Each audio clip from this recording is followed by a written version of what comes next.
Hey guys, this is Matthew Snow talking here, and I just wanted to give you a kind of a brief overview on the difference between a framed and a frameless cabinet. Those are the two main constructions that we use in the cabinet industry when we build our cases or our box work. So we're looking at two cabinets here. We have a frameless cabinet here on the left, and we have a framed cabinet on the right. And what we wanted to talk a little bit about is the differences between the two. Um, you can notice right away both having the same finish and the same door style, that white shaker that's so popular right now in that transitional look. They both can accept that and they both look great with it.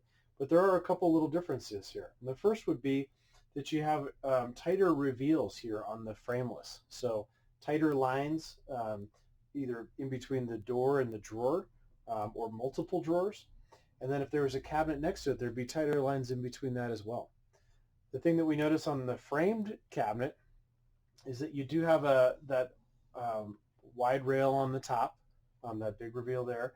We have a larger reveal here, and then if there was a cabinet next to it, it'd have a larger reveal as well.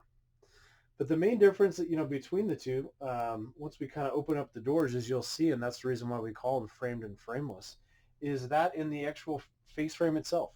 And here on the framed cabinet, there's the face frame that we can see.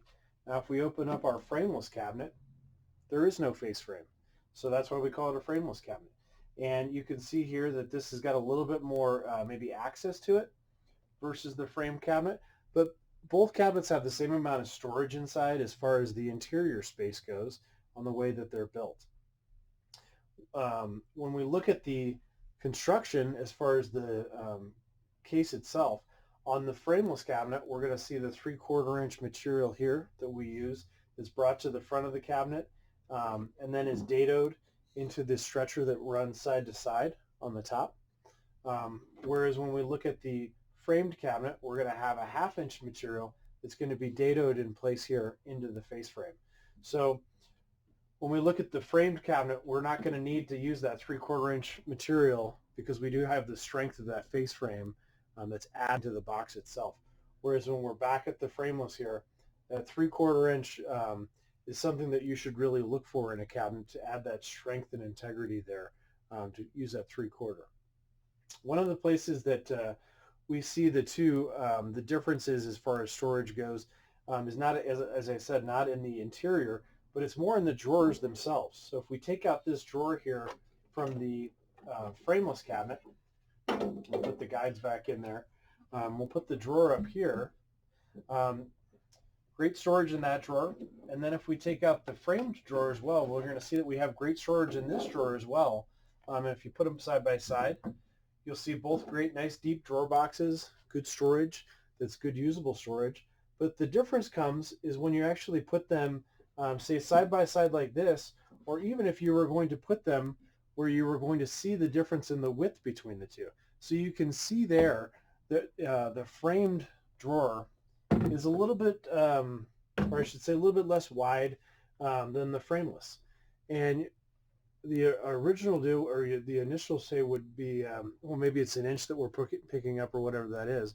But if you think about all the drawers all over the kitchen, and if you pick up an inch here and then you multiply that out by the amount of cabinets or 3 drawer bases or 4 drawer bases, that starts to add up to a lot of storage that's available to you.